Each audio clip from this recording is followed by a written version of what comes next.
మన ప్రభువును ప్రియ రక్షకుడైన యేసుక్రీస్తు ప్రభుల వారి అతి శ్రేష్టమైన నామంలో ఈ 5వ మాసం ఈ 3వ ఆదివారపు ఆరాధనలో పాలుపంపులు పొందిన దేవుని బిడ్డలైన మీ అందరికీ హృదయపూర్వకమైన వందనాలు.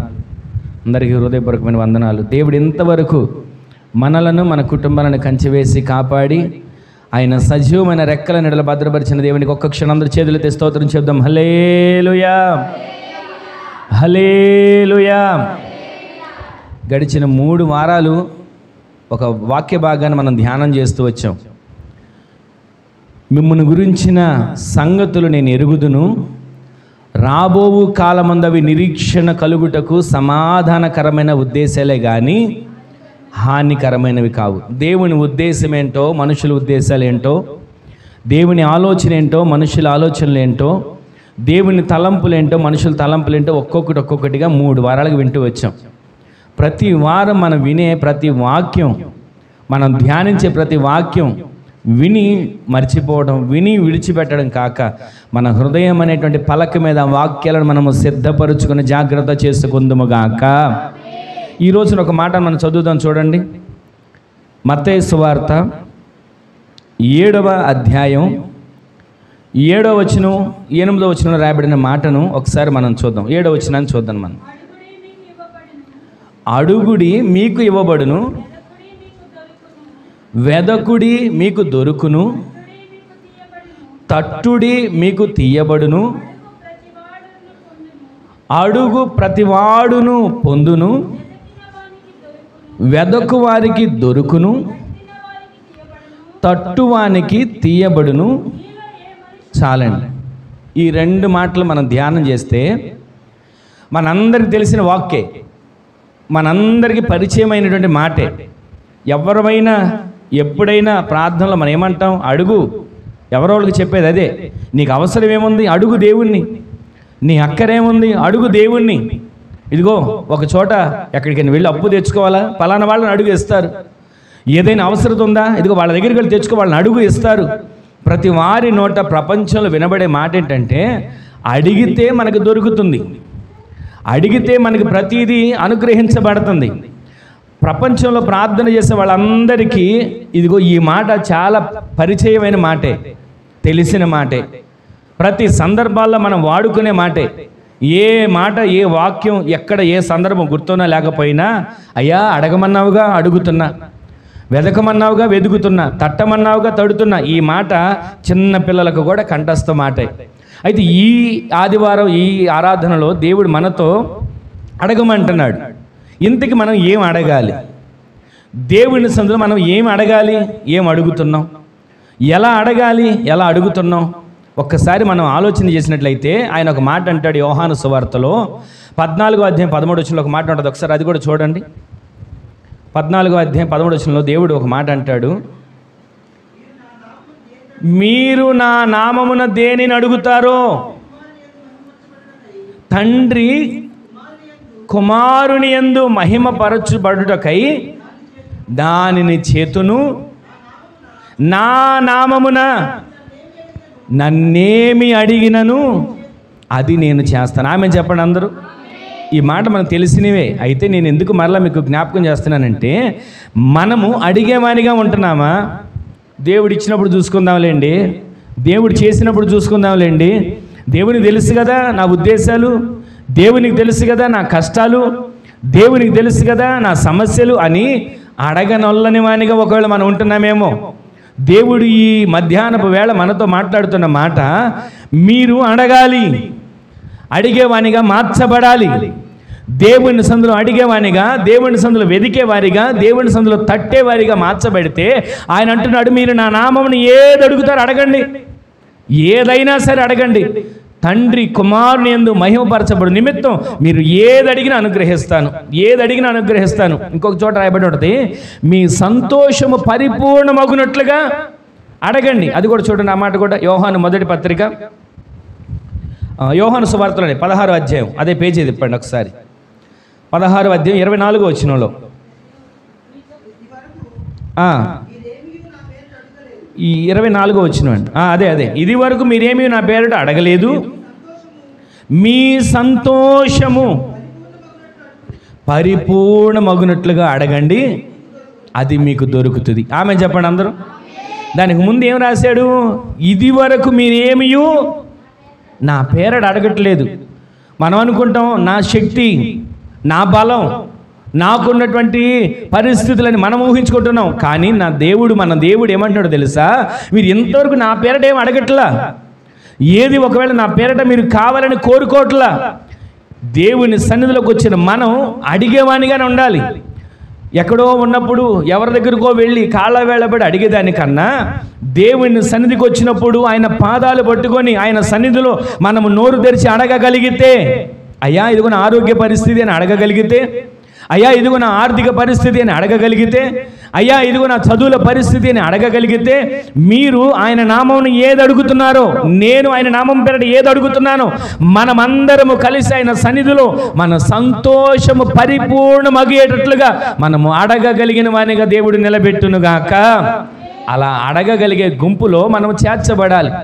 ఈ ఆదివారం దేవుడు ఈ మాటలు మనకి ఎందుకు జ్ఞాపకం చేస్తున్నాడు? అడిగేవానిగా, ప్రతి సమయమందు అడిగేవానిగా, ప్రతి స్థలమందు అడిగేవానిగా, ప్రతి విషయమందు అడిగేవానిగా దేవుని సందులో మనం మొహమాట పడక్కర్లేదు. ఇది అడుగుతున్నానే దేవుడు చేస్తాడా? ఇది అడుగుతున్నానే దేవుడు ఏమైనా ఎక్కువ అడుగుతున్నాను అనుకుంటాడా? ఇది అడుగుతున్నానే దేవుడు ఏమైనా నొచ్చుకుంటాడా? ఇది అడుగుతున్నానని మనము దేవుని మీద జాలి చూపించేవాళ్ళగా కాదు, దేవుడే మన మీద కనికరపడేవాడినిగా అడిగి ఆయన సందులోంచి పొందుకునే కృప దేవుడు మనకి దయచేయునుగాక. ఇప్పుడు ఒకసారి యోహాను పత్రికలకు రండి. మొదటి పత్రిక 5వ అధ్యాయం 13వ వచనం.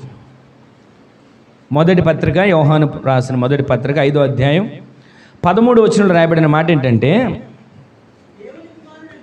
దేవుని కుమారుని నామమందు విశ్వాసముంచుచున్న మీరు నిత్య జీవము కలిగిన వారని తెలిసి కొనున్నట్లుగా నేను ఈ సంగతులను మీకు రాయిచున్నాను.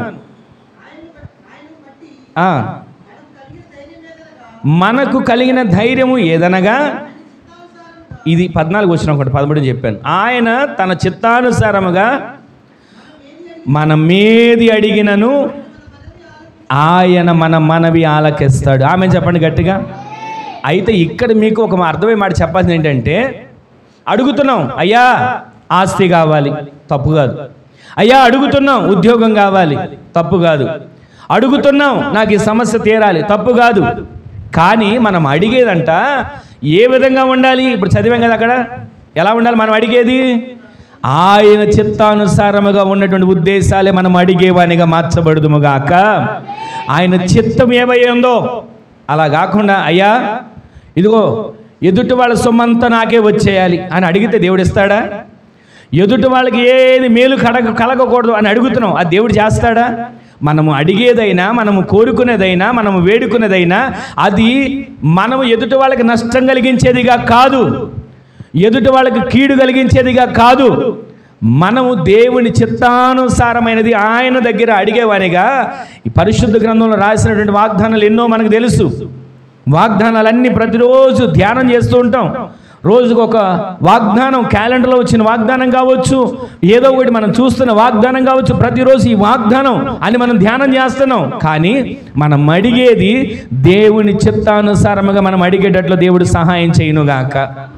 అంటే దేవుని చిత్తానుసారంగా అడగకపోవడం అంటే, దేవుని చిత్తానుసారంగా అడగమని దేవుడు చెప్తున్నాడంటే మన ఆలోచనలు ఎలా ఉన్నాయి? దేవుని చిత్తానుసారం కానివి కూడా ఉంటేనే అర్థం చేసుకోవాలి. దేవుని వాక్యం మనకి ఒక మాట బోధిస్తున్నప్పుడు దానిని మనం అనేక కోణాల్లో ఆలోచించుకొని, దేవుని వాక్యం ఏం చెబుతుంది? ఆయన చిత్తానుసారంగా ఏది అడిగినా, ఆయన చిత్తానుసారంగా మనం ఏది కోరుకున్నా మీరు అడగండి, మీ సంతోషం పరిపూర్ణమగునట్లు అడగండి, మీ సమస్య పరిష్కరించబడేటట్లు అడగండి, మీ కన్నీరు నాట్యముగా మార్చబడేటట్లు అడగండి, మీకున్నటువంటి వ్యాధి బలహీనత తొలగించబడేటట్లుగా అడగండి, మీకున్నటువంటి ప్రతి దుఃఖము కన్నీరు విడుదల కలిగి సంతోషంతో నింపబడేట్లుగా అడగండి, నేను ఇస్తాను. అయితే మీరు అడిగే ప్రతిదీ మూలవాక్యం మనం చదివాం, అడుగుడి మీకు ఇవ్వబడును, వెదకుడి దొరుకును, తట్టుడి మీకు తీయబడు. ఎందుకన్నాడు ఈ మాటలంటే, ఆయన చిత్తానుసారంగా మనం ఏది అడిగినా ఆయన మనకు అనుగ్రహించే కార్యాలు దేవుడు జరిగించునుగాక. అంటే ఆయన చిత్తం లేనిది మనం అడుగుతున్నాం, ఆయన చిత్తం లేనిది మనం కోరుకుంటున్నాం, ఆయన చిత్తం లేనిది మనం ఆశిస్తున్నాం, ఆయన చిత్తం లేని దానికోసం ప్రాకుళ్ళాడుతున్నాం, ఆయన చిత్తము లేని దానికోసం పరుగులు తీస్తున్నాం. అందుకే ఆయన అంటున్నాడు, నా చిత్తానుసారంగా, ఆయన చిత్తానుసారంగా మనం ఏది అడిగినా ఇవ్వడానికి ఆయన మన కొరకు సిద్ధముగానే ఉన్నాడు. ఆమెను చెప్పండి. ఇప్పుడు ఒక మాట చూడండి, యాకోబు పత్రిక 4వ అధ్యాయం 2వ వచనంలో రాయబడిన మాట ఒకసారి చూడండి. మీరు ఆశించుచున్నారు కానీ ఎందుకని? తర్వాత మాట, నరహత్య చేస్తున్నారు, మత్సరపడుతున్నారు కానీ సంపాదించుకోవట్లేదు. ఎందుకని? తర్వాత రాయబడిన మాట, పోట్లాడతారు, యుద్ధం చేస్తున్నారు కానీ దేవునిని అడగనందున, దేవుని అడగకపోవడం, ఇవన్నీ చేస్తున్నాం అంటే దేవుని అడగలేకపోతున్నాం. ఇవన్నీ ఉంటేనే మన జీవితంలో, కానీ దేవుని అడగలేకపోతున్నాం. ఇవన్నీ ఇక్కడ రాయబడిన 3 మాటలు రాయబడినాయి. మొదటి మాట, దానిలో రాయబడిన ఒక మాట మీకు జ్ఞాపకం చేస్తా క్లుప్తంగా. మొదటిది ఏంటో రాయబడింది అక్కడ, ఆశిస్తున్నారు కానీ మీకేమీ దొరకట్లేదు. ఏం ఆశిస్తున్నాం? ఇక్కడ 3 గుంపుల వాళ్ళు ఉన్నారు. దేవుని సంధికి వెళ్తున్న వారిలో, దేవుని సంధిలో ప్రార్థిస్తున్న వారిలో, దేవుని సందులో పాటలు పాడుతున్న వారిలో, దేవుని సందులో చేతులెత్తి ఆరాధిస్తున్న వారిలో, దేవుని సందులో ప్రతి ఒక్కరూ అందరం కనబడుతున్నాం. మనమందరం ప్రార్థనా పరులమే, మనమందరం దేవుని రాకడ వరకు సిద్ధపరచబడిన వారమే, మనమందరము నేడో రేపో మేఘాల మీద ఆయన వచ్చినప్పుడు ఎత్తబడాలి అని సిద్ధపడగలిగిన వారిగా ఉన్నవారమే.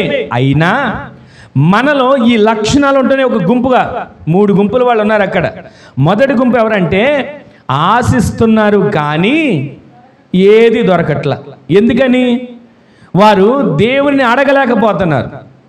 ఇక్కడ చూడండి, కొందరు ఆశిస్తారు. ఏమని ఆశిస్తారు? నేను బాగుండాలి, నా ఇల్లు బాగుండాలి, నా కుటుంబం బాగుండాలి, నా కుటుంబాన్ని నేను మంచిగా నడిపించుకోవాలి, 3 పూట్ల కమ్మగా నేను భోజనం చేయాలి, నెమ్మదిగా నా బిడ్డలతో నా కుటుంబంతో కలిసి జీవించాలి, సమాజంలో గౌరవంగా బ్రతకాలి, ఎంతో అంతో ఆస్తిని కూడగట్టుకోవాలి, అందరిలో నేనంటే ఒక ప్రత్యేక హోదాగా కనబడాలి అని ఆశిస్తున్నారు. కానీ జరగటం లేదు. ఇలా ఉండాలి, అలా ఉండాలి అని అనుకుంటున్నారు కానీ జరగటంలా. అయితే ఇక్కడ రాయబడి మాట ఏంటో తెలుసా? ఆశించినంత మాత్రాన సరిపోదు. నేను ఇలా ఉండాలి, అలా ఉండాలి, నేను ఇలా బ్రతకాలి, అలా బ్రతకాలి, నా కుటుంబం ఇలా జీవించాలి, నా కుటుంబం అలా జీవించాలి, మనం ఆశించినంత మాత్రం జరిగిపోదు.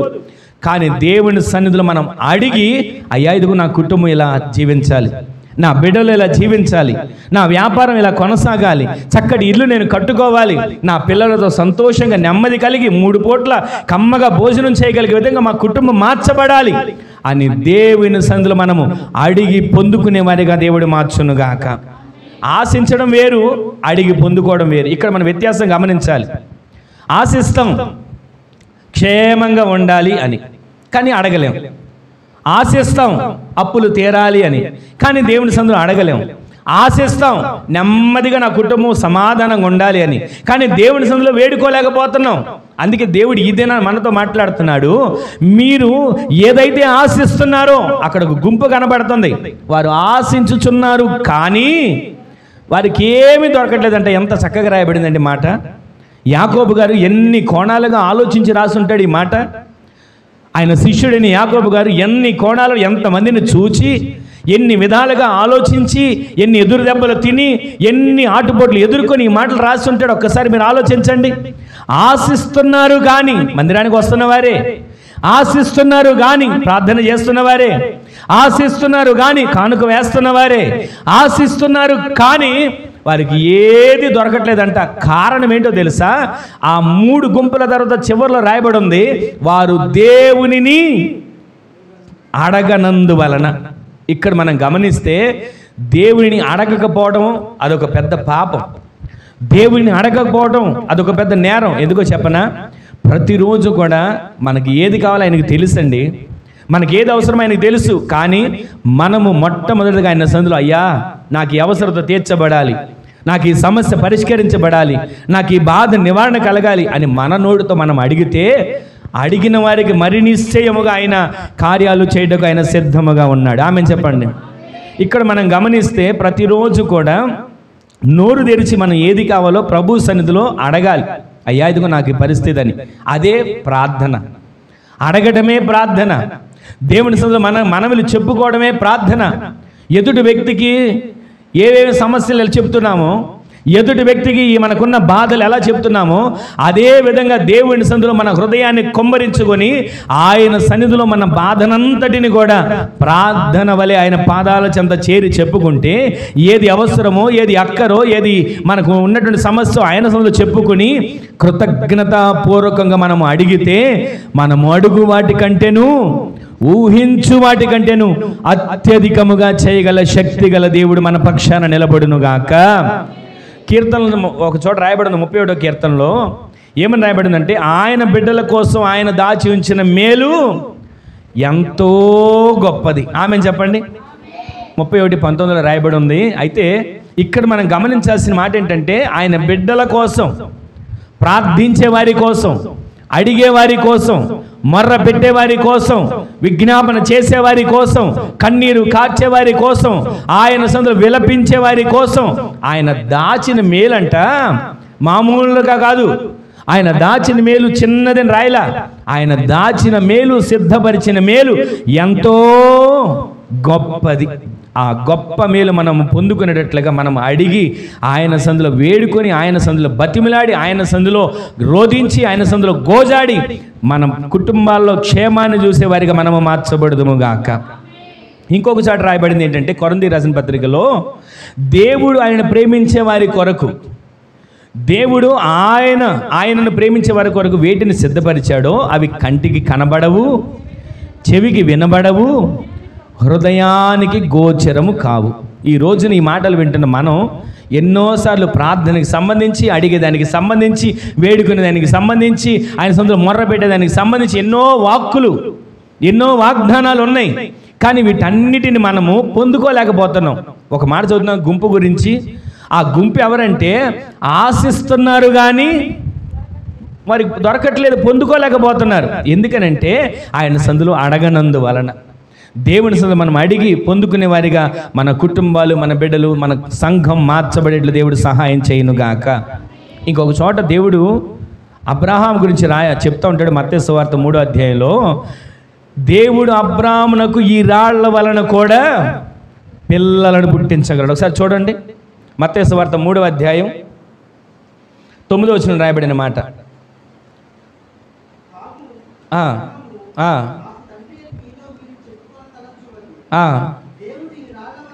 దేవుడు ఈ రాళ్ల వలన అబ్రహామునకు పిల్లలు పుట్టింపగలడని రూఢిగా చెప్పుచున్నాను. ఈ రోజున ఈ మాటలు వింటున్న మన జీవితంలో మన దేవుడు ఎవరో తెలుసా? మన పక్షాన నిలబడడానికి అవసరమైతే ప్రతి దానిని కూడా వాడుకునే దేవుడు. రాళ్ళనైనా వాడుకుంటాడు, అవసరమైతే వస్తువునైనా వాడుకుంటాడు, కత్తినైనా వాడుకుంటాడు, కర్రనైనా వాడుకుంటాడు. ఆయన సందులో మన కొరకు ఏదైనా ఆయన చేయగలిగిన సమర్థుడు. ఆమెను చెప్పండి. అయితే మనము నోరు తెరిచి ఏది అడుగుతామో, మనకేది అవసరమో ఆయన సందులో విశ్వాసంతో మనం అడగాలి. అడిగినప్పుడు ఆయన మనకు అనుగ్రహిస్తాడు. ఆ కార్యాలు మన జీవితాల్లో చూసేటట్లుగా మనం దేవుడు కార్యాలు చేయునుగాక. ఇక్కడ రాయబడి మాట ఏంటి తెలుసా? కొంతమంది ఆశిస్తున్నారు కానీ ఏది దొరకట్లా. ఇది కావాలి, అది కావాలి, అలా ఉండాలి, ఇలా ఉండాలి అని ఎన్నో కోరుకుంటున్నారు, ఎన్నో కారణాలు చెప్తున్నారు. కానీ వారి జీవితాల్లో ఏ కార్యం చూడలేకపోవడానికి కారణం, మందిరానికి వచ్చినా, ప్రార్థన చేసినా, పరిచర్య చేసినా కార్యం జరగకపోతే ఇంక దేనికి? దేవుని సన్నిధిలోకి వచ్చిన మనము మౌనంగా ఉండేవారిగా కాదు. అందుకే నేను ప్రతిరోజు ప్రార్థన చేసేటప్పుడు అడగండి అడగండి అని చెప్పేది అదే.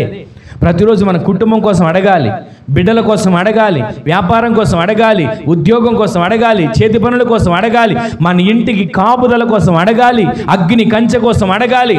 ఏది అడగకోకుండా అంగడిలో పెట్టిన బొమ్మలాగా మనం కూర్చొని కనుక వెళ్ళిపోతే దేవుడి కార్యాలు ఎలా చేస్తాడు? అంగడిలో పెట్టిన బొమ్మ అక్కడ ఉంటుంది, వచ్చిన వాళ్ళందరూ చూస్తారు, చూసి వెళ్ళిపోతారు. వచ్చిన వాళ్ళందరూ చూసి ఎంత చక్కగా ఉంది బొమ్మ అనుకుంటారు. కానీ ఆ బొమ్మ వల్ల ఏ ప్రయోజనం లేదు. దేవుని సన్నిధికి వచ్చిన మనము రాళ్ల వలె గంతులు వేసేవారిగా మార్చబడుదుముగాక. ఆయన సన్నిధిలోకి వచ్చిన మనము విశ్వాసముతో కేకలు వేసేవారిగా మార్చబడుదుముగాక.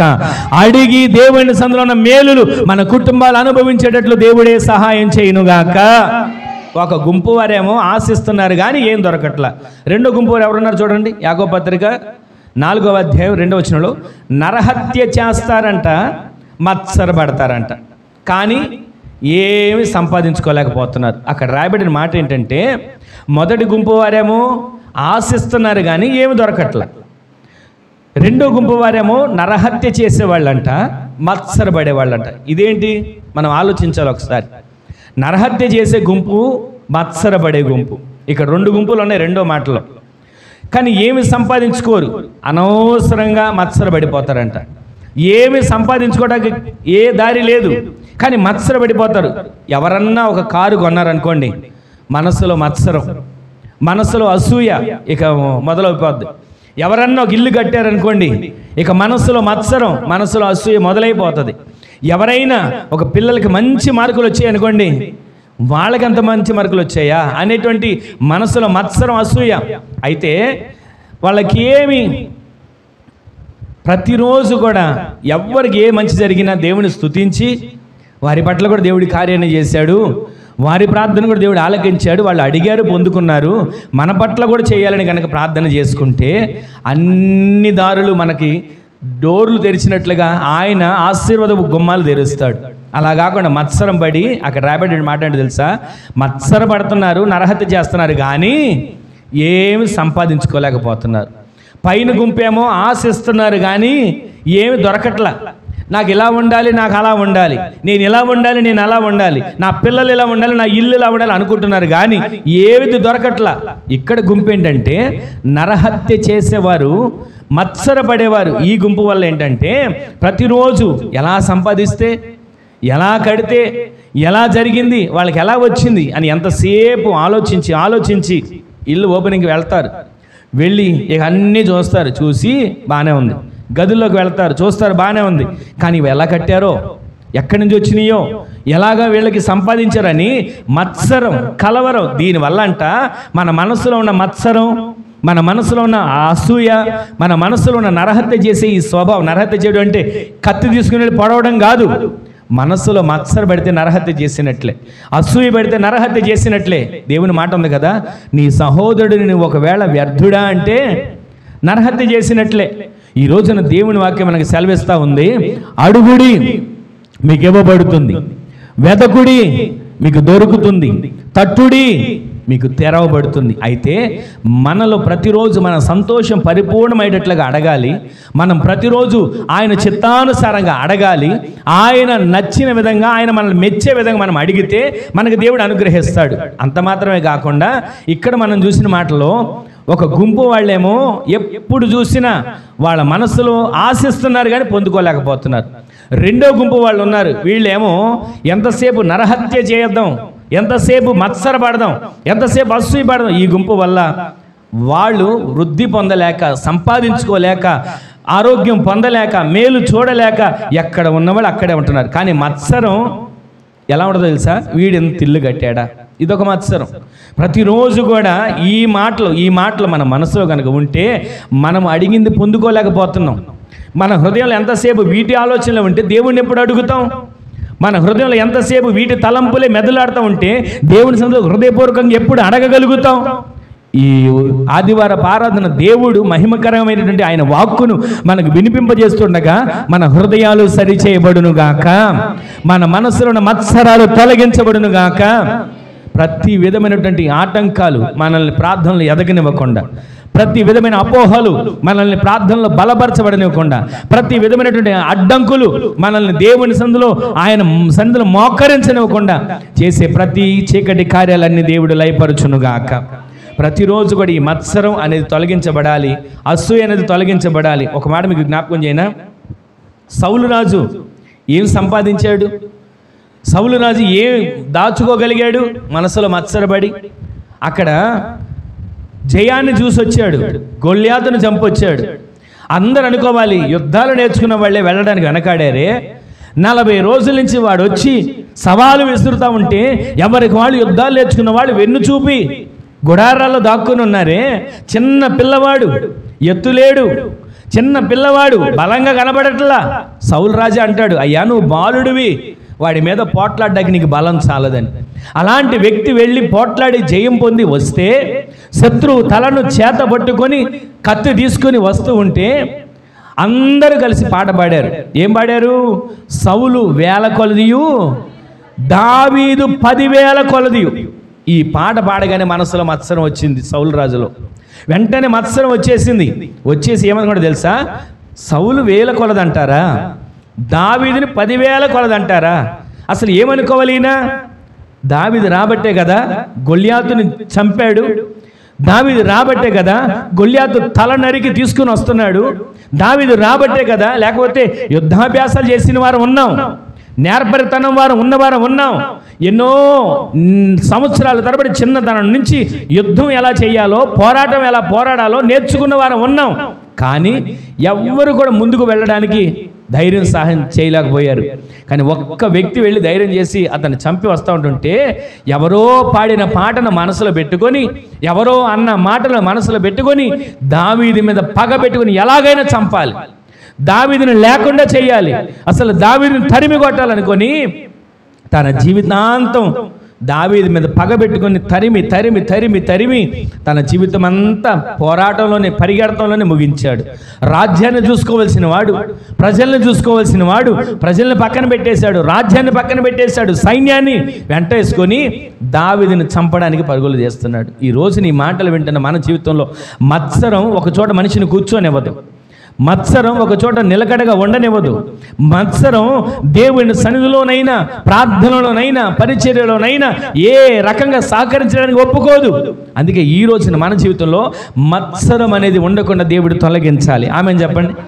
మత్సరం వల్ల అంటే వాళ్ళు ఏం సంపాదించుకోలేకపోతున్నారు. 3వ గుంపు ఉందో చూడండి, 4వ అధ్యాయం 2వ వచనంలోనే, పోట్లాడుదురు యుద్ధము చేయుదురు కానీ దేవునిని అడగనందున వాళ్ళకేమీ దొరకట్లా.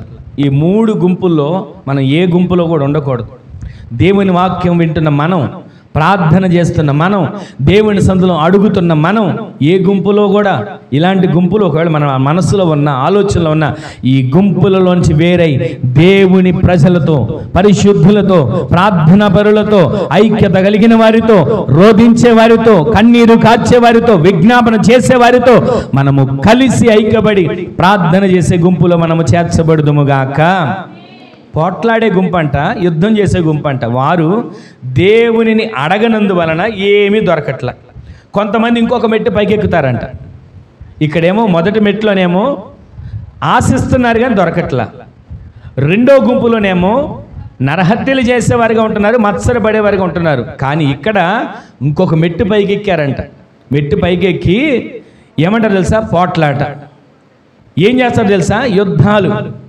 ఏదో రకంగా పోట్లాడటమో, యుద్ధాలు చేయడమో, ఏదో ఒక రకంగా వాళ్ళ ఆలోచనలో నీకు ఎలా వచ్చింది, నువ్వు ఎలా కట్టావు, నువ్వు ఎలా సాధించావు, నాకు తెలియాలి అని చెప్పి పోట్లాడతారంట. ఎలా వచ్చిందో చెప్పు, ఎలా సంపాదించావో చెప్పు, ఎలాగా నీకు ఇంత స్థితి వచ్చిందో చెప్పని చెప్పి పోట్లాడగానే దిగుతారు, యుద్ధానికైనా దిగుతారు, రణరంగానికైనా దిగుతారు. పోట్లాడి పోట్లాడి యుద్ధాలు చేసి సంపాదించాలని ఎంతగానో ప్రయత్నాలు చేస్తుంటారు. కానీ వాళ్ళు ఏమీ సంపాదించుకోలేరు దేవునిని అడగనందువలన. ఇవన్నీ ఎందుకండి? మనకేది అవసరమో అది దేవుని దగ్గర అడిగే కృపని పొందుకుంటే చాలు. మనకేది అవసరమో అది దేవుని దగ్గర నుంచి మనం సంపాదించుకోగలిగితే చాలు. ఆత్మీయ జీవితం కాపాడబడితే చాలు. వ్యక్తిగతంగా దేవునిలో ఎదిగితే చాలు. నిత్యము దేవుని సందులో, ఆయన సందులో మోకరించి మనం అడిగితే, మనుషుల దగ్గర మనుషులు ఇస్తే ఎంత ఇస్తారు? కానీ మన దేవుడు మనం ఊహించనంత ఆకాశపు వాక్యలను విప్పి ఆయన నామమును అడిగిన ప్రతిదీ మనకు దేవుడు అనుగ్రహించేటట్లు సహాయం చేయనుగాక. మనుషులు చూపితే ప్రేమ ఎంతరు చూపగలుగుతారు? మనుషులు పెడితే ఎన్ని రోజులు పెట్టగలుగుతారు? మనుషులు ఇస్తే ఎంతకాలం ఇవ్వగలుగుతారు? కానీ మనము దేవుని పాదాల చెంత చేరి మోకరించి, అయ్యా ఇదిగో నాకు ఈ అక్కరని అడగగలిగితే, అడిగిన వాటికంటే, ఊహించు వాటికంటే గొప్ప కార్యాలు, శక్తి కలిగిన కార్యాలు మన దేవుడు మన పక్షాన చేయనుగాక.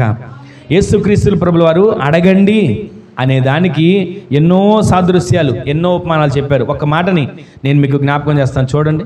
లోకాసు వార్త 11వ అధ్యాయం, త్వరగా చూడండి. లోకాసు వార్త 11వ అధ్యాయం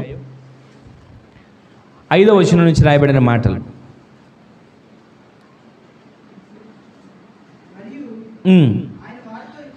మరియు ఆయన వారితో ఇట్లనెను, మీలో ఎవనికైనా ఒక స్నేహితుడు ఉండగా అతడు అర్ధరాత్రి వేళ ఆ స్నేహితుని యొద్దకు వెళ్ళి, స్నేహితుడా, నాకు 3 రొట్టెలు బదులిమ్ము, నా స్నేహితుడు ప్రయాణము చేయుచు నా యొద్దకు వచ్చి ఉన్నాడు, అతనికి పెట్టుటకు నా యొద్ద ఏమీ లేదని చెప్పిన ఎడల. ఇక్కడ మీరు ఒకసారి ఆగితే చిన్న మాట మీకు జ్ఞాపకం చేస్తాను. ఇక్కడ మనం ఆగితే యేసుక్రీస్తు ప్రభుల వారు ఉపమాన రీతిగా చెప్తున్నాడు, అడగండి. ప్రారంభం నుంచి అదే వాక్కు వినబడుతుంది, అడగండి. సంతోషం పరిపూర్ణమయ్యేటట్లుగా అడగండి, కన్నీరు నాట్యముగా మార్చబడేటట్లుగా అడగండి, దుఃఖము నివారణ కలిగేటట్లుగా అడగండి అని అడుగు చెప్తూ, అడిగిన మనలో కొంతమంది పొందుకోలేకపోతున్నారు. దానికి కారణాలు ఏంటో 3 కారణాలు చూపించాడు. ఒకటేమో ఆశించేవారు కానీ పొందుకోలేకపోతున్నారు, రెండో గుంపు ఏమో మత్సరపడుతున్నారు, దొరకట్లేదు, మూడో గుంపులో ఉన్నవారు ఎప్పుడు చూసినా మూడో గుంపులో ఉన్నవారు ఎలా ఉన్నారంటే, ఆయన సన్నిధిలో మూడో గుంపులు ఎలా ఉన్నారండి? పోట్లాడటం, యుద్ధాలు చేయటం. దానివల్ల వాళ్ళు ఏది సంపాదించలేక ఏది పొందుకోలేక ఉన్నారు. ఈ రోజున అలాంటి గుంపులో మనం ఉండకూడదు. అయితే మనం అడగాలి. అడిగిన ఒక ఉపమానం, దేవుడు యేసుక్రీస్తు ప్రభువారు చెప్పిన ఉపమానం ఏంటంటే, మధ్యరాత్రి వేళ ఒక స్నేహితుడు తన ఇంటికి వచ్చాడు దూర ప్రాంతం నుంచి. మధ్యరాత్రి వేళ ఒక స్నేహితుడు వచ్చి తలుపు తట్టి పిలిచాడు, లేచాడు, లోపలికి ఆహ్వానించాడు. అర్ధరాత్రి వేళ వచ్చాడు, తన ఇంట్లో ఏమీ లేవు, అప్పటికే వండుకొని అయిపోతే తనకొక స్నేహితుడు ఉన్నాడు, ఇంకొక స్నేహితుడు. అతని దగ్గరికి వెళ్ళి తలుపు తట్టాడు. తలుపు తట్టగా ఎప్పుడుకో తలుపు తెరవకపోగా లోపల నుంచి స్వరం వినబడుతుంది, ఎవరు అని. ఫలానా అని చెప్పాడు. అయ్యా, నేను నీ స్నేహితుడిని. మార్గ మధ్యంలో ఎక్కడి నుంచో ప్రయాణం చేసి నాకున్న దూర స్నేహితుడు ఒకడు వచ్చాడు, వాడికి కొంచెం ఆహారం పెట్టాలి, నా దగ్గర రొట్టెలు అయిపోయినాయి, నీ దగ్గర ఏదైనా రొట్టెలు ఉంటే ఒక 3 రొట్టెలు నాకు అరువివ్వవా? 3 రొట్టెలు ఈ రాత్రికి నాకు అప్పుగా ఇవ్వవా? తెల్లారి నేను మరలా నీకు ఇచ్చేస్తానంటే ఆయన లోపల ఆయన ఏమంటాడు తెలుసా? ఇప్పుడే పడుకున్నా, ఇప్పుడే నా ఇంట్లో చంటి పిల్లలు ఉన్నారు, ఏ తొందర చేయకు, ఇంట్లో నా చంటి పిల్లలు పడుకున్నారు, వాళ్ళ నిద్ర భంగం అయిపోతుంది అని లోపల వ్యక్తి కేకలు పెడుతూ చెప్తున్నాడు. కానీ బయట వ్యక్తి ఏం పట్టించుకోవాలా? పిల్లలు ఉన్నారు అంటున్నాడే, లేపొద్దు అంటున్నాడే, ఎందుకు ఈయన విసిగించడం, ఏమి నన్ను పిలవద్దు అంటున్నాడు, ఎందుకు పిలవడం అని అనుకోలా. మరలా తలుపు తట్టగా ఇక విసుగు చెందిన ఆ వ్యక్తి, లోపల వ్యక్తి లేసొచ్చి తలుపు తెరిచి అతనికి కావలసింది ఇచ్చాడు. ఆమె చెప్పండి. ఈ రోజున మనము ఎన్నో సమస్యల కోసం ప్రార్థన చేస్తుంటాం. ఎన్నో సమస్యలు మనల్ని తరుముతూనే ఉంటాయి, ప్రార్థన చేస్తాం జవాబు రాదు. తరుముతూనే ఉంటాయి, ప్రార్థన చేస్తాం విడుదల కలగదు. తరుముతూనే ఉంటాయి, ప్రార్థన చేస్తున్నాం, ఏ పరిష్కారం కనపడదు. అప్పుడు మనం ఏం చేస్తాం తెలుసా? ఇంకేం చేస్తాం? ప్రార్థన అడిగితే దేవుడు ఇచ్చాడా? ఇంకేం చేస్తాం? ప్రార్థన ఏ కార్యమైనా జరిగిందా? ఇంకేం చేస్తాం? ప్రార్థన అని నిరాశ చెంది ప్రార్థన ముగించేస్తాం. కానీ మనము అడిగిన దానికి లోపల నుంచి తన స్నేహితుడు వచ్చి తలుపు తీసి అంటాడంట, ఇదిగో ఎన్ని రొట్టెలు కావాలి? 3 రొట్టెలు చాలయ్యా. 3 పట్టుకెళ్తావు, మళ్ళీ గంటగా నువ్వు మళ్ళీ వస్తావు, 30 రొట్టెలు పట్టుకెళ్ళు అని చెప్పేస్తున్నాడు. తర్వాత అడిగాడంట, రొట్టెలు అంటున్నావు కదా, నీ ఇంట్లో చేపలు ఉన్నాయా? ఉన్నాయ్యా, ఏదో కొన్ని చేపలు ఉన్నాయి. కొన్ని చేపలు సరిపోవు, మళ్ళీ నువ్వు వచ్చి నన్ను లేపుతావేమో, ఫ్రిడ్జ్లో ఫ్రెష్గా పెట్టిన చేపలు ఉన్నాయి, అవి తీసుకొని వెళ్ళి నీ స్నేహితుడు పెట్టి రేపు మరలా ఇద్దు కానీ అంటే, వద్దయ్యా అంటే అవసరం లేదయ్యా పట్టుకెళ్ళు అని తట్టగా ఆయనని అడగగా బయటికి వచ్చిన స్నేహితుడు 3 రొట్టెలు అడిగితే 30 రొట్టెలు ఇస్తున్నాడు. బయటకు వచ్చిన స్నేహితుడు అడగక ముందే చేపనిస్తున్నాడు. బయటకు వచ్చిన స్నేహితుడు ఏది అవసరమో గ్రహించి ఆ అవసరత తీర్చినట్లుగా మనం ఆరాధించే దేవుడు తన్ను ఆశ్రయించే వారికి నిశ్చయముగా అడిగిన వారికి ఊహకు మించిన కార్యాలు చేసేటట్లుగా సహాయం జరుగునుగాక. ఈ రోజు నీ మాటలు వింటున్న మన జీవితంలో ఎన్నిసార్లు అడిగి విసిగిపోయాం, ఎన్నిసార్లు అడిగి నిరాశ చెందాం, ఎన్నిసార్లు అడిగి మౌనమైపోయాం, ఎన్నిసార్లు అడిగి ఇక నా వల్ల కాదు, దేవుడు కూడా నన్ను మర్చిపోయాడు అనుకుని ఎన్నిసార్లు నిందించాం. దేవుని వాక్యం సెలవిస్తా ఉంది. యేసుక్రీస్తు ప్రభువులో చెప్పిన ఉపమానాల్లో అడిగిన తన స్నేహితుడు వట్టి చేతులతో తిరిగి వెళ్ళలా. అడిగిన తన స్నేహితుడు ఆ గంపను, రొట్టెలను, చేపలను మోసుకొని వెళ్ళినట్లుగా కనబడుతుంది. ఇంకొక ఉపమానం మీకు చూపిస్తాను చూడండి. అదే లూకాసు వార్త 18వ అధ్యాయం. అదే లూకాసు వార్త 18వ అధ్యాయం 2వ వచనం నుంచి చదవండి ఒకసారి. దేవునికి భయపడకయు మనుష్యులను లక్ష్యపెట్టకయు ఉండు ఒక న్యాయాధిపతి ఒక పట్టణంలో ఉన్నాడు. ఈ మాట వినండి. అదే పట్టణంలో న్యాయాధిపతి ఉన్నాడంట. న్యాయాధిపతి ఎవరు? కఠినమైన న్యాయాధిపతి.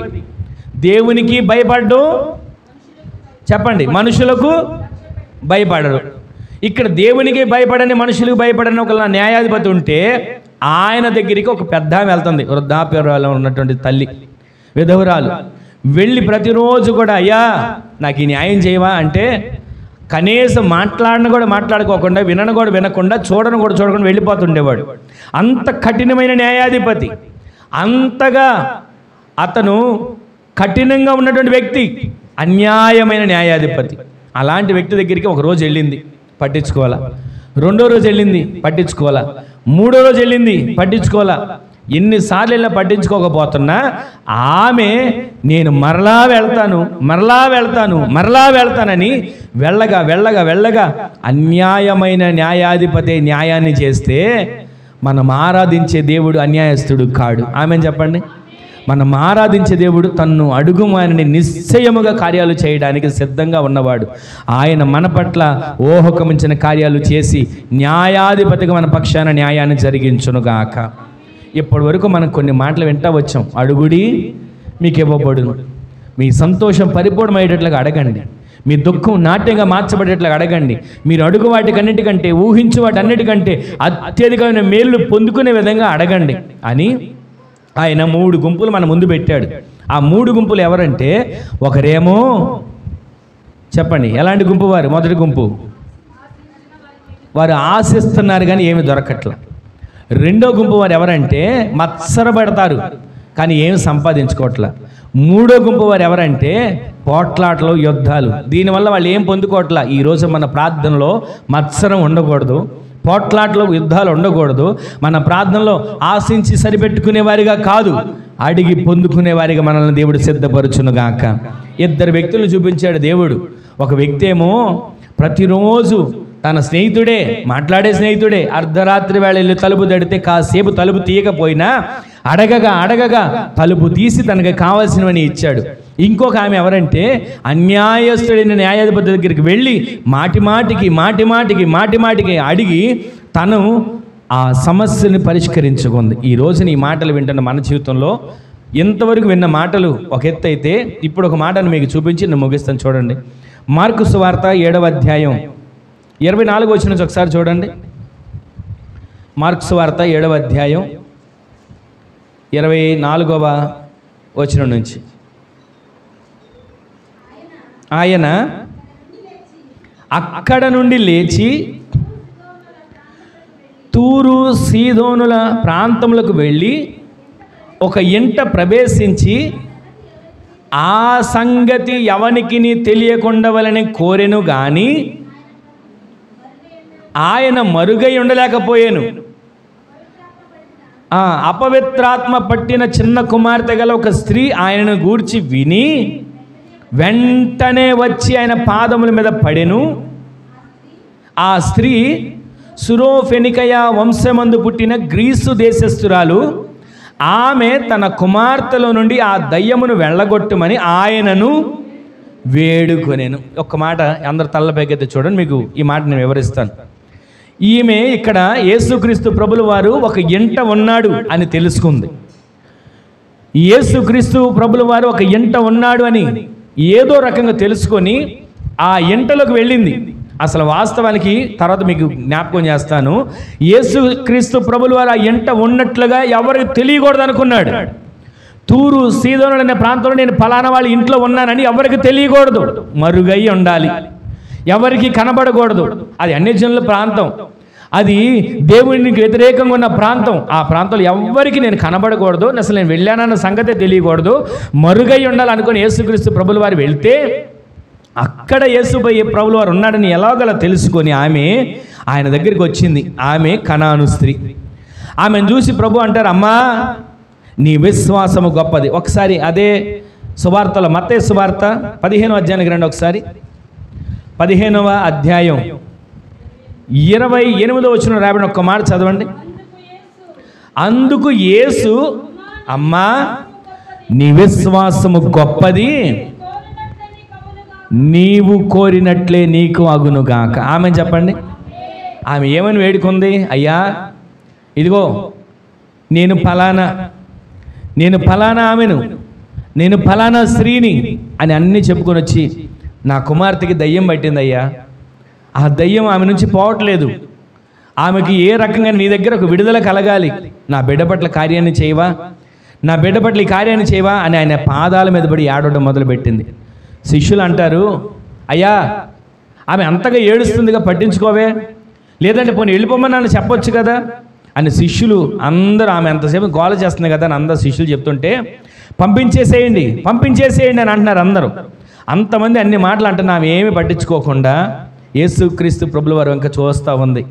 ఆయనే కదా నాకు ఆ కార్యాన్ని చేసేది, ఆయనే కదా నేను అడిగింది నాకు దయచేసేది, ఆయనే కదా నా మొర్రని విని నా పక్షాన న్యాయం చేసేదని ఆయన దగ్గర మొర్ర పెడుతూ ఉంటే యేసుక్రీస్తు ప్రభుల వారు మౌనంగా ఉన్నారు. ఒక్కసారి మీరు ఆలోచించండి, మనం చేసే ప్రార్థనలకు వెంటనే జవాబు రాకుండా దేవుడు ఒకవేళ మౌనంగా ఉంటే ఆ మౌనాన్ని మనం తట్టుకోలేం, ఆ మౌనాన్ని మనం అసలు ఊహించలేం. ఏదో రకంగా జవాబు రావాలి, ఏదో రకంగా కార్యం జరగాలి అని చాలాసార్లు మనం ప్రార్థన చేస్తున్నా దేవుడు మౌనంగా ఉన్నట్లుగా అనిపిస్తుంది. మీరు ఎప్పుడైనా గమనించండి, పోట్లాడే వారి కన్నా మౌనంగా ఉన్న వారితో చాలా భయంగా ఉంటుంది పరిస్థితులు.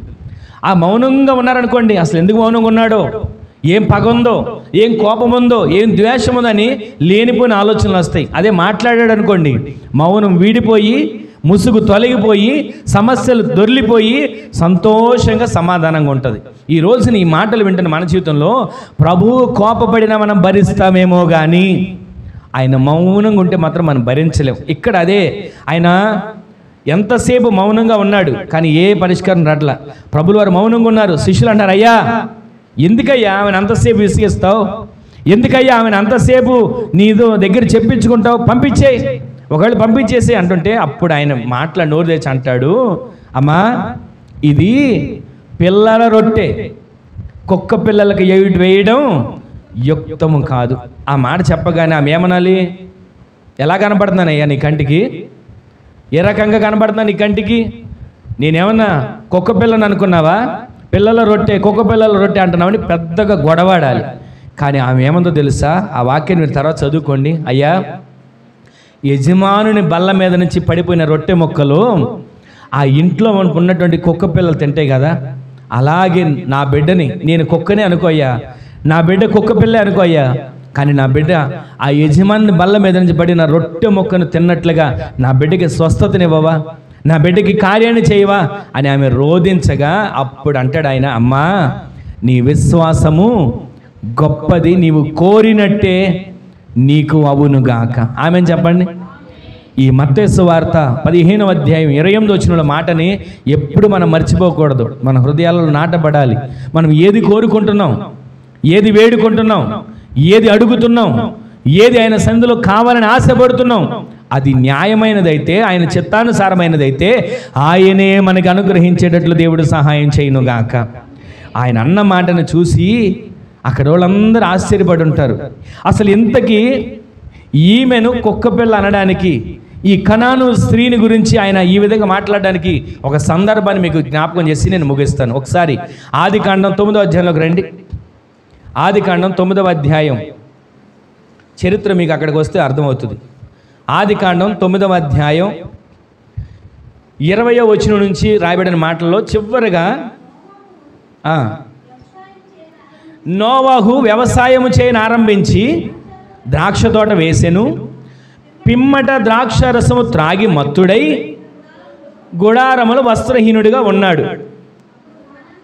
అప్పుడు కనానుకు తండ్రి అయిన, ఇక్కడ వినండి మీరు ఏమని రాయబడి ఉంది, కనానుకు తండ్రి అయిన హాము. తర్వాత చివరిగా 26వ వచనంలోకి రండి. మరియు అతడు షేము దేవుడైన యెహోవా స్తుతింపబడునుగాక, కనాను అతనికి దాసుడవుతాడు.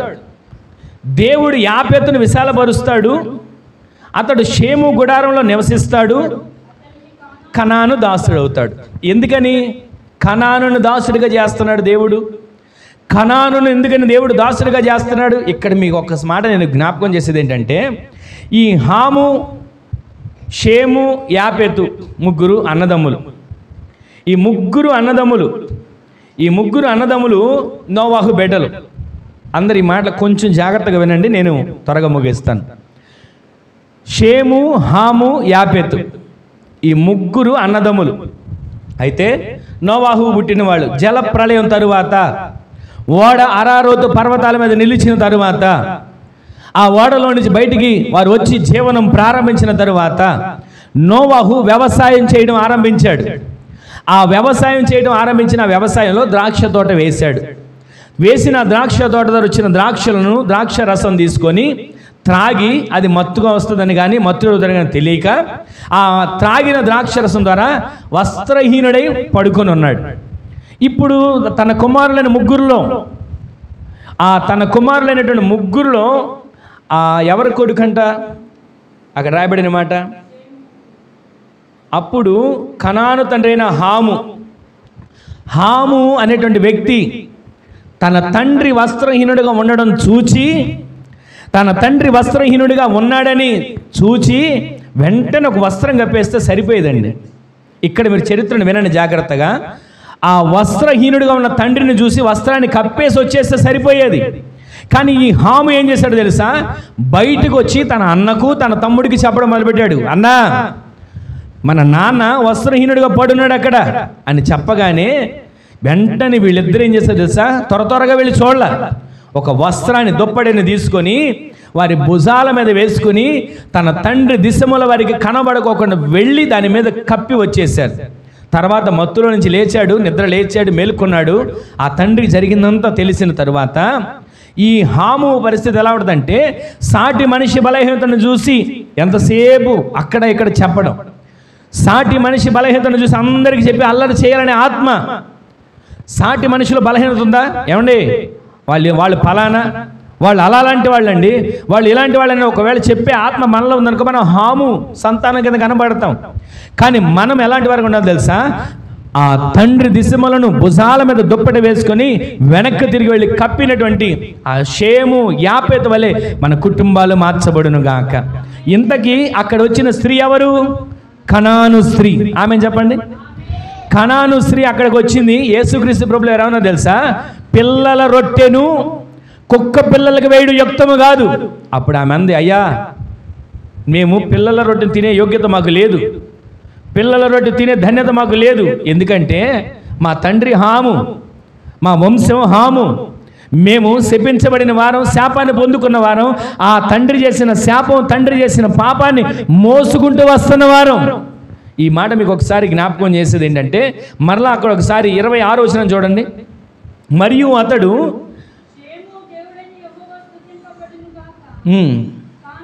ఈ 25వ వచనం చదవండి. ఇప్పుడు 25, కనాను శపింపబడిన వాడై దాసానుదాసుడగును. ఈ మాట ఎవరంటున్నారు తెలుసా? స్వయాన తన తాత చెప్తున్నాడు నోవాహు. కనాను దాసానుదాసుడు అవుతాడు. ఎందుకని అన్నాడు? హామునే శపించవచ్చుగా, హామునే శపిస్తే సరిపోయేది. కానీ హామును శపించుకోకుండా కనాను శపించడానికి కారణం ఏంటో తెలుసా? హాము, షేము, యాఫెతు వీరు ముగ్గురు దేవుని చేత ఆశీర్వదించబడిన వారే, జల ప్రళయం నుంచి తప్పించబడిన వారే.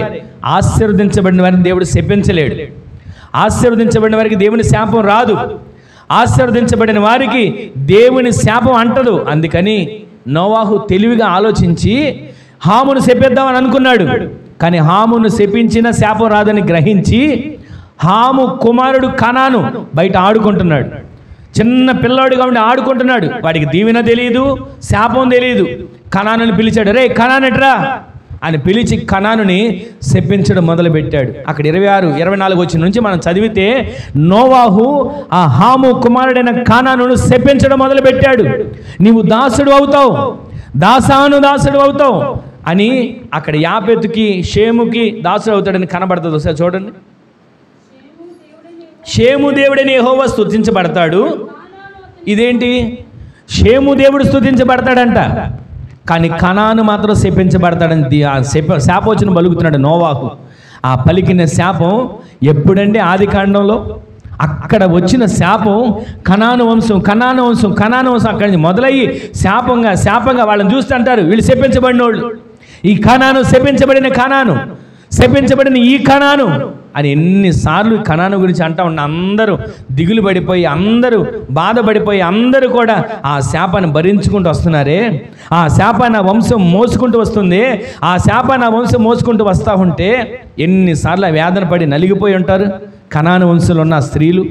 ఆ స్త్రీ, కనాను స్త్రీ యేసుక్రీస్తు ప్రభుల వారి దగ్గరికి వచ్చి, అయ్యా నా పరిస్థితి ఇది, నా దుఃఖం ఇది, నా బిడ్డ దయ్యము బట్టి బహువేదన పడుతుంది, విడుదల కలుగు చేయవంటే ఆయన వెంటనే నేను స్వస్థపరుస్తానను, లేకపోతే నా వల్ల కాదు నన్న సరిపోయేది. ఆయన అన్నమాట తెలుసా? పిల్లల రొట్టె ఇది, ఆశీర్వదించబడిన వారి రొట్టె ఇది, దీవెన కలిగిన వారికి ఇవ్వవలసిన రొట్టె, శపించబడిన వారికి ఇవ్వకూడదంటే ఒక్క మాట అంది, అయ్యా నేను శపించబడిన దాన్నే, నా తండ్రి శపించబడిన వాడే, నా వంశం శపించబడినదే, కానీ కింద పడిన రొట్టె ముక్కలను నేను ఏరుకుని బ్రతికి నేను నా బిడ్డను బాగు చేసుకుంటానయ్యా అంటే అప్పుడు ఆయన అంటాడు, అమ్మా నీ విశ్వాసము గొప్పది, నీవు కోరినట్టే నీకు అవుతుంది అని.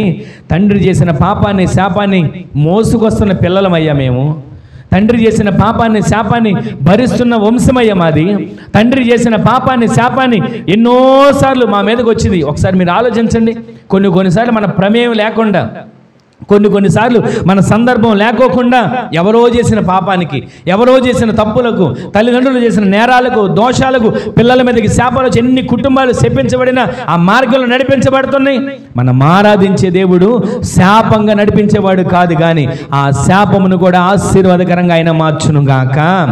ఆమె అంటది, మా ప్రమేయం లేదయ్యా, ఆమె అంటది, మాకు ఉన్నటువంటి మాకు ఏ ఆలోచన లేదయ్యా, అసలు మా ప్రమేయం ఏదీ లేదు అంటే అప్పుడు ఆయన అంటాడు, మా ప్రమేయం లేకుండా వచ్చిన శాపం, మా ప్రమేయం లేకుండా వచ్చినటువంటి ఈ పాపం మేము భరిస్తూనే ఉన్నాం, మేము శాపాన్ని మోస్తూనే ఉంటాం అంటే ఇక్కడ మీరు ఆగండి. యేసుక్రీస్తు ప్రభువు ఒక మాట అంటాడు, తండ్రి చేసిన పాపాన్ని శాపాన్ని మోస్తున్న పిల్లలు మీరైతే, తండ్రి చేసిన పాపాలను, తండ్రి చేసిన శాపాలను మోస్తున్న పిల్లలు మీరైతే, పిల్లలు చేసిన పాపాన్ని మోసి శాపాన్ని వెళ్ళగొట్టడానికి వచ్చిన తండ్రిని నేను. ఆమె చెప్పండి అందరు గట్టిగా.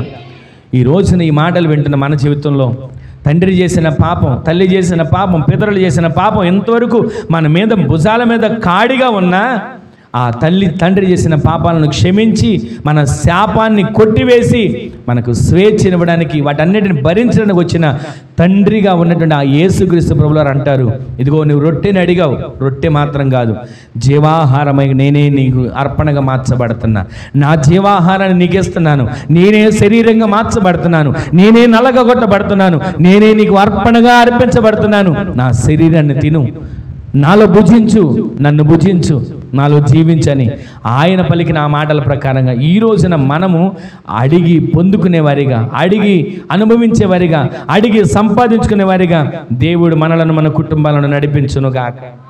ఈ రోజు నీ మాటలు వింటున్న మన జీవితంలో అడుగుడి మీకు ఇవ్వబడును, వెదకుడి మీకు దొరుకును, తట్టుడి మీకు తీయబడును. ఒకే ఒక్క మాట మనం వింట వస్తున్నాం, కనాను స్త్రీ. ఆ కనాను స్త్రీ ఆయన మరుగై ఉండాలని కోరుకున్నాడు. రొట్టెలు తనది కాదు, కానీ ఆ రొట్టెలు యేసయ్య జీవాహారంగా మార్చి ఆమెకు పెట్టాడు. ఈ రోజు నీ మాటలు వింటున్న మన జీవితంలో ఎన్నిసార్లు దేవుని సంధిని దూరం చేసుకొని, ఎన్నిసార్లు దేవుని సంధిలో నుంచి వెడలిపోయి, ఎన్నిసార్లు దేవుని సంధిలో ఉండే ఆశీర్వాదాలను పోగొట్టుకొని అడగలేక కాలదనుకున్న పరిస్థితులు వచ్చాయి. ఈ శుభవేళ దేవుడు మనతో మాట్లాడుతున్నాడు, ఈ మధ్యాహ్న వేళ దేవుడు మనల్ని దర్శిస్తున్నాడు. మనము అడిగి సమస్తాన్ని పొందుకునే వారసులుగా మార్చబడుదుము గాక. ఆశీర్వాదానికి వారసులుగా మార్చబడుటకి మనము పిలువబడ్డాం. ఆ వాగ్దానాలన్నీ మనము, మన బిడ్డలు స్వతంత్రించుకునేటట్లుగా ప్రతి శాపమనే కాడి కొట్టివేయబడాలి, ప్రతి పాపమనే కాడి విరగొట్టబడాలి. మన కొరకు జీవాహారంగా వచ్చిన ఆయన రొట్టెలుగా వచ్చినటువంటి ఆయన శరీరాన్ని మనము భుజించే వారిగా మార్చబడేటట్లు దేవుడు కృప దయచేయునుగాక. ఒకే ఒక్క మాట, మనం అడిగేవారిగా ఉంటున్నామా, పొందుకునేవారిగా ఉంటున్నామా, వేడుకునేవారిగా ఉంటున్నామా, వెదికేవారిగా ఉంటున్నామా, తట్టేవారిగా ఉంటున్నాం? ఒక్క క్షణం ఆలోచన చేసుకుని ఎవరికి వారే తల్ల వంచండి, ఒక చిన్న ప్రార్థన చేసుకుందాం. ఎవరికి వారే తల్ల వంచండి, ఎవరికి వారే ఒక చిన్న ప్రార్థన చేసుకుందాం. అడుగుడి మీకు ఇవ్వబడును, అడుగుడి మీకు ఇవ్వబడును. ఆయన మాట్లాడిన ప్రతి మాట మన జీవితాలకు మేలు కలిగే విధంగా, మన కుటుంబాలకు ఆశీర్వాదం కలిగే విధంగా ఆయన సందులో అడిగి పొందుకుంటున్నామా? అడిగి ఆయన సందులో వేడుకోగలుగుతున్నామా? అడిగి ఆయన సందులో పాదాలు పట్టుకోగలుగుతున్నామా? ఒక్క క్షణం దేవుని సందులో ఎవరికి వారే ఒక చిన్న ప్రార్థన చేసుకోండి. దేవా, నా జీవితంలో కార్యాన్ని చేయవా? ప్రభువా, నా కుటుంబంలో కార్యాన్ని చేయవా? అడిగి నేను పొందుకునేటట్లుగా మార్చబడాలయ్యా. అడిగి నేను పొందుకునేటట్లుగా మార్చబడాలయ్యా. నా నామం నన్నేమడిగినా అది మీకు అనుగ్రహించబడుతుందని సెలవిచ్చారు. సంతోషం పరిపూర్ణమగునట్లుగా అడగండి, నేను మీకు ఇస్తాను, దొరుకుతానని సెలవిచ్చారు. మీ చిత్తానుసారంగా ఏది అడిగినా అది మాకు దయచేస్తానన్నారు కదయ్యా. అవును ప్రభువా, ఆశిస్తున్నారు కానీ దొరకని గుంపుగా ఉంటున్నారు. మత్సరపడుతున్నారు, ఏమి సంపాదించుకొని గుంపుగా ఉంటున్నారు. పోట్లాటలు, యుద్ధాలు చేస్తున్నారు. ఏది దొరకక అడగనందువలన ఏది దొరకని స్థితిలో ఉంటున్నారు. అలా మేము ఉండకూడదయ్యా. ఏ విధంగా మధ్యరాత్రి వేళ ఒక స్నేహితుడు ఇంటికి వచ్చి అడిగితే తలుపు తట్టి కావలసినవన్నీ స్నేహితుడు ఇచ్చాడో, అడగగా అడగగా అడగగా ఏ విధంగా ఆ స్నేహితుడు సమస్తాన్ని అనుగ్రహించాడో ఆ విధంగా మేము అడిగేవానిగా మార్చబడాలయ్యా. విధవరాలు మాటి మాటికి అన్యాయస్తుడైన న్యాయాధిపతి దగ్గరికి వెళ్ళి అడగగా ఏ విధంగా ఆమె పొందుకుందో అలా మేము అడిగేవారిగా మార్చబడాలయ్యా. కనాను స్త్రీ, శపించబడిన స్త్రీ, పితరుల శాపాన్ని భరిస్తున్న స్త్రీ, తన పితరుల ద్వారా శాపం తన వంశం మీదకి వస్తే ఆ శాపాన్ని భరిస్తున్న స్త్రీ, అయ్యా నీ సన్నిధిలో నేను కుక్కనేనయ్యా, కుక్క పిల్లనేనయ్యా. నా జీవితంలో కార్యాన్ని చేయవా? నా శాపాన్ని కొట్టేవా? నాకు ఒక మంచి రోజులు దయచేయవా? నాకు మేలును అనుగ్రహించవా? నా బిడ్డ పట్ల కార్యాన్ని చేయవా అని ఆమె అడిగినటువంటి ఆ పరిస్థితిలో నుంచి దేవుడు ఆమెకు విడుదల దయచేశాడు. నీవు కోరినట్టే నీకు అవును గాకని, నీవు కోరినట్టే నీకు అవును గాకని ఏ విధంగా ఆయన మాట్లాడాడో అదే విధముగా అబ్రహాము కాలంలో వచ్చిన, ఆది కాలంలో వచ్చిన, నోవాహు కాలంలో వచ్చిన ఆ శాపం తరతరాలు ఏలుబడి చేసి ఆ శాపాన్ని కూడా విరగ్గొట్టగలిగిన దేవుడు, ఆ శాపాన్ని కూడా తరిమిగొట్టగలిగిన దేవుడు, మనం ఆరాధిస్తున్న దేవుడు. ఒక్క క్షణం ఒక చిన్న ప్రార్థన దేవుని సన్నిధిలో ఒక చిన్న ప్రార్థన చేసుకుందాం. ఎవరికి వారమే ఒక చిన్న ప్రార్థన. అయ్యా, నా శాపం కొట్టివేయబడాలి, నాకున్నటువంటి ఆ శాపం తుడిచిపెట్టబడాలి, నేను నీ సన్నిధిలో రోధించేవానిగా మార్చబడాలయ్యా, ఆశీర్వాదానికి వారసులుగా మార్చబడాలయ్యా. నా పట్ల కార్యాన్ని చేయవా? నా పట్ల కార్యాన్ని చేయవా అంటే ఒక్క క్షణం ఒక చిన్న ప్రార్థన ఆయన సన్నిధిలో మనం చేసుకోగలిగితే, ఒక చిన్న ప్రార్థన ఆయన సన్నిధిలో మనం చేసుకోగలిగితే, ఒక చిన్న ప్రార్థన ఆయన సన్నిధిలో మనం చేసుకోగలిగితే ఎవరికి వారమే ఆయన సన్నిధిలో ప్రార్థన చేసుకుందాం. ఒక్క క్షణం ఎవరికి వారి ప్రార్థన చేసుకోండి. ఒక్క క్షణం ఎవరికి వారి ప్రార్థన చేసుకోండి. ఒక చిన్న ప్రార్థన. స్తోత్రం స్తోత్రం స్తోత్రం స్తోత్రం స్తోత్రం స్తోత్రం స్తోత్రం. జీవము కలిగిన తండ్రి, మీకు వందనాలు, స్తుతి స్తోత్రాలు చెల్లిస్తున్నామయ్యా. ఇది నా సావుకులు నిలబెట్టుకుని నాతో మాతో మీరు మాట్లాడిన ప్రతి మాటను బట్టి నేను అనేక స్థుతులు చెల్లించుకుంటున్నాను. అడగండి నేను మీకు ఇస్తానన్నారు, వెదకండి మీకు దొరుకును అన్నారు, తట్టండి మీకు తీయబడుతుందని మీరు సెలవిచ్చారయ్యా. అడిగిన వానికి ఎంతో నిశ్చయంగా ఇస్తానని మీరు వాగ్దానం చేస్తున్నారు. మేము ఎలా అడిగి పొందుకోవాలో నాయనా మీరు మాతో మాట్లాడారు నాయనా. స్తోత్రం. మీ చిత్తానుసారంగా మేము అడిగే వారముగా, మా సంతోషము పరిపూర్ణమగేటట్లుగా మీ కార్యాలు చేస్తానని మీరు వాగ్దానం చేస్తున్న దేవుడు నాయనా. మాలో మీకు ఇష్టం లేని ఏది ఉండకూడదు నాయనా. స్తోత్రం. మాలో మా మనసులో ఒకటి పెట్టుకొని మేము పెదవులతో అడిగే వారముగా ఉండకూడదు నాయనా.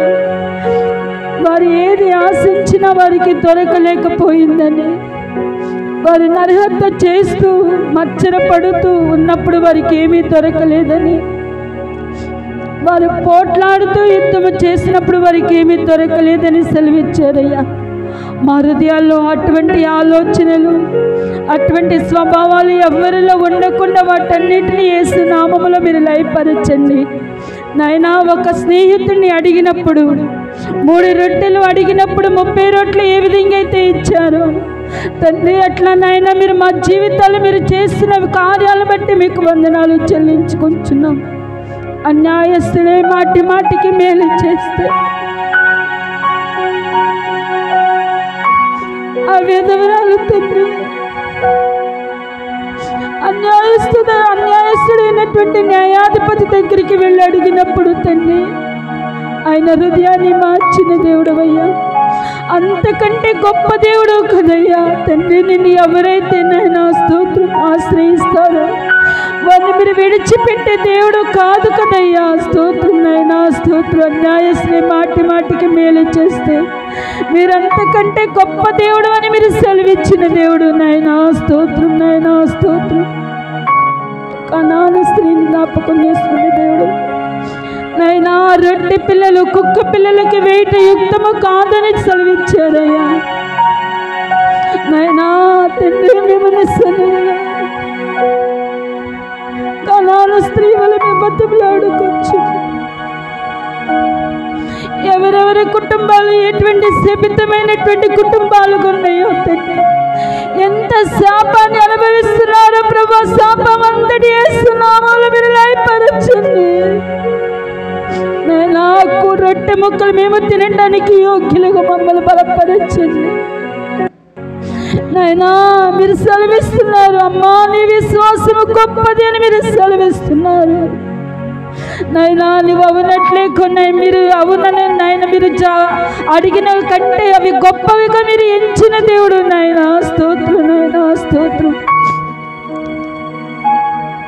తండ్రి. మీ గొప్ప కార్యాలు మీరు చేసినందుకు వందనాలు చెల్లిస్తున్నాను తండ్రి. అవును నాయన, నువ్వు కోరినట్లే నీకు జరుగునని మీరు సెలవిచ్చారు ప్రభు. స్తోత్రం. ఈ దినాన మీరు నాతో మాతో మీరు మాట్లాడినటువంటి మాటలన్నిటిని బట్టి మీకు వందనాలు చెల్లిస్తున్నాం. కనాను స్త్రీ వల్ల మేము దినదినము తగ్గించుకొని దీన మనస్సు కలిగి నీ సన్నిధిలో నిత్యము ప్రతి నిత్యము నాయన గోజాడుకోగలిగిన ఆత్మతో మీరు మమ్మల్ని అభిషేకించమని వేడుకొచ్చున్నాం తండ్రి. స్తోత్రం. నిత్యము నీ పాదాలు విడవక తండ్రి నైనా, నిత్యము నీ పాదాల చెంత చేరి పదే పదే నైనా అయ్యా తండ్రి ప్రార్థన వీరుల వల్ల మీరు మమ్మల్ని బలపరచమని వేడుకొచ్చున్నాం. మా కొరకు ప్రతి మూయబడిన ద్వారాలు తెరుస్తున్నందుకు వందనాలు చెల్లిస్తున్నాం నైనా. ప్రార్థన ద్వారా ప్రతి సమస్యలు నైనా, ప్రార్థన ద్వారా ప్రతి వేదనలు వేస్తున్నామని మీరు కొట్టివేసినందుకై వందనాలు చెల్లిస్తున్నాం తండ్రి. ఈ దినాలు విన్న వాక్యము మా హృదయాల ఫలభరితంగా మీరు మార్చండి ప్రభు. మంచి నేల మీద పడిన విత్తనాలు ఫలించి అభివృద్ధి పొంది విస్తరించులాగా మీ వాక్కును బట్టి మా ప్రాణాత్మ దేహాలు తెప్పరిల్లగలిగేటట్లు మీ కార్యాలు జరిగించండి తండ్రి. ఆ వాక్కును బట్టి మా హృదయాలు మేము సరి చేసుకుని మీ కొనుక్కునైనా నైనా స్తోత్ర స్థిరపరచబడగలిగినటువంటి బుద్ధి జ్ఞానమును మీరు మాకు అనుగ్రహించమని స్తుతి చెల్లిస్తూ నీ పాదాలు విడవక నిత్యము కాలాను స్త్రీ వలె రోధించే ఆత్మను తగ్గింపగలిగిన జీవితములు మీరు మాకు అనుగ్రహించమని స్తుతి చెల్లిస్తూ నాయనా. మీ సౌకులు మరింతగా మీరు వాడుకుంటున్న విధానాన్ని బట్టి వందనాలు చెల్లిస్తున్నారు. భూమిని తల క్రింద చేసే సాధనాల వల్ల మీరు వాడుకుంటారు. మరింత మీ సౌకులు మీ కృపను విస్తరించబడాలి ప్రభు. మీరే అట్టి కార్యాలు చేసి మీ నామానికి మహిమ తెచ్చుకొనమని స్తుతి చెల్లిస్తున్నాం. ఇది నాయన ఆరాధనలు పాలు పొందిన ప్రతి బిడ్డలు మీరు పేరు పేరున నాయన మీ బిడ్డల్ని దీవించి ఆశీర్వదించి వారి అవసరాలు వారి అక్కలు యేసు నామములో తీర్చబడును గాక ఆజ్ఞాపిస్తున్నాం. కానాను స్త్రీ వారి ప్రతి బిడ్డలు మీరు ఆశీర్వదిస్తున్నందుకు వందనాలు చెల్లిస్తున్నాం నాయన. స్తోత్రం. ఉన్నతమైన విభాగ్యము చేత మీ బిడ్డలు మీరు నింపమని స్తుతి చెల్లిస్తూ మా పెదవులు కూడా వచ్చిన ప్రార్థన మానకి అంగీకరించి అవును ఆమెను నా ముద్ర వేసినందుకు వందనములు చెల్లిస్తూ యేసు నామములో అడుగుచున్నాం తండ్రి. ఆమేన్ ఆమేన్ ఆమేన్ ఆమేన్. మన తండ్రి అయిన దేవుని యొక్క ప్రేమ, కుమారుడైన ప్రభు అయిన యేసుక్రీస్తు వారి యొక్క కృప, మహాకనికరం, పరిశుద్ధాత్మ దేవుని యొక్క న్యూన్య సహవాసమైన సన్నిధి ఇప్పుడును ఎల్లప్పుడూ నిరంతరం మనకును మనవలే ప్రార్థించే సకల పరిశుద్ధులకును ఆయన సన్నిధిలో అడిగిన ప్రతి వానికిని ఈ వారమంతా చేసే చేతి పనులకును ఉద్యోగాలకును వ్యాపారాలకును కూలి పనులకును కష్టాజితానికి ప్రతి దానికి ఆయన కృప సదాకాలం సమృద్ధిగా తోడయుండి నడిపించునుగాక. ఆమేన్. హల్లెలూయా, హల్లెలూయా, హల్లెలూయా. అందరికీ వందనాలండి. ప్రభు మిమ్ములను మీ కుటుంబాలను దీవించునుగాక. ఆమేన్.